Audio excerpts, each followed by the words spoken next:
So you're about to have a restorative conversation. We'll actually do a video on that in a couple weeks. And you're like, okay, let's figure out the foundation and the language that we're using to anchor whatever the student's unmet need was. So I've shared before my acronym BASE, which is an adaptation of Glasser's 5 needs. That might actually just work for secondary school. It is a little bit larger vocabulary for the young kids. So I'm going to review BASE with you, and then I'm going to kick it to Kara Pranikoff, who is my colleague and friend. And she will talk to you about what she uses with the littler kids, which includes visuals, a better, more scaffolded language bank, and then we will get you covered pre-K through secondary school, or you're working with adults. BASE comes to mind really easily for me. So this is what I use with that higher vocab. So B stands for belonging. I use the heart icon to really indicate, we want to feel a sense of belonging in our communities. So if I don't have that, that's an unmet need. The next one is autonomy or freedom. This is the ability to really share voice, make decisions. So I show a thumbs up as an indicator of agreement, disagreement. I want to be able to have that autonomy or that freedom to choose. Next, we have survival. It's just the idea of a person's outline is usually the visual I use here. So any sort of unmet need that relates to maybe sleeping, eating, basic survival things. And finally, enjoyment. So life should be fun. Students and adults in the school spaces should have fun in their jobs, in their school environments. And so I use a little party hat as an icon for that. Hey, Lindsay. So happy to be here. One of my favorite things about partnering with you as a colleague and as a friend are the conversations that we have about educational best practices and the way that they're translated in the lower grades and in the upper grades.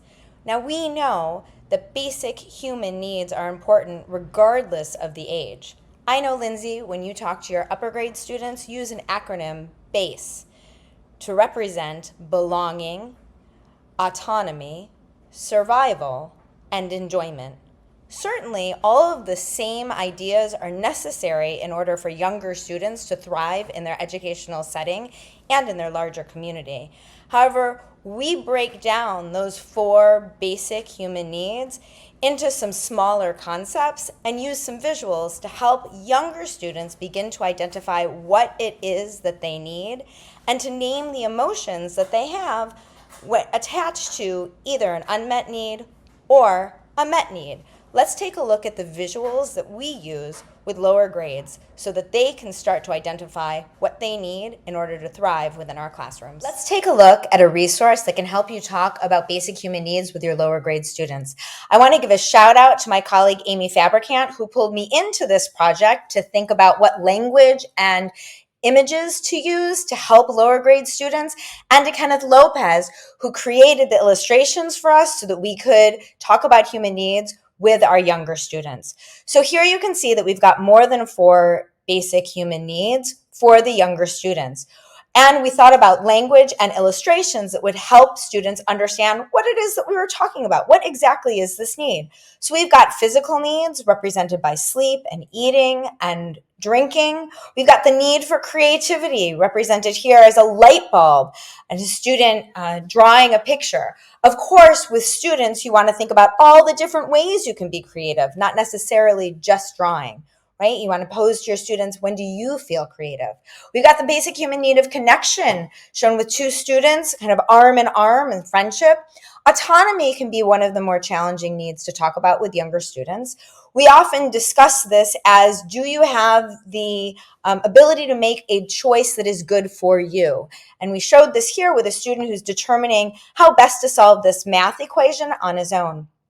We've got the need for play, represented by some students on the basketball court. Again, you want to pose to your students, how do you meet your need of play? We've got purpose.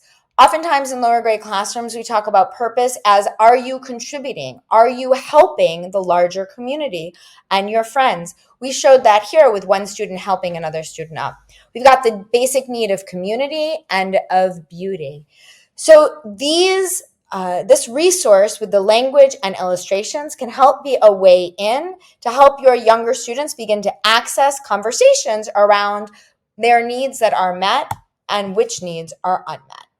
So no matter what specific visual acronym, whatever it is that you're using, I am so excited that you have something that you can use, and feel free to adapt and go forth and use that. but we want to have that anchor so that when we're ready in a couple weeks to do restorative conversations or conferences, we have that language bank that's familiar to you as the facilitator, but also to the participants, the adults or students who are engaging in that conference.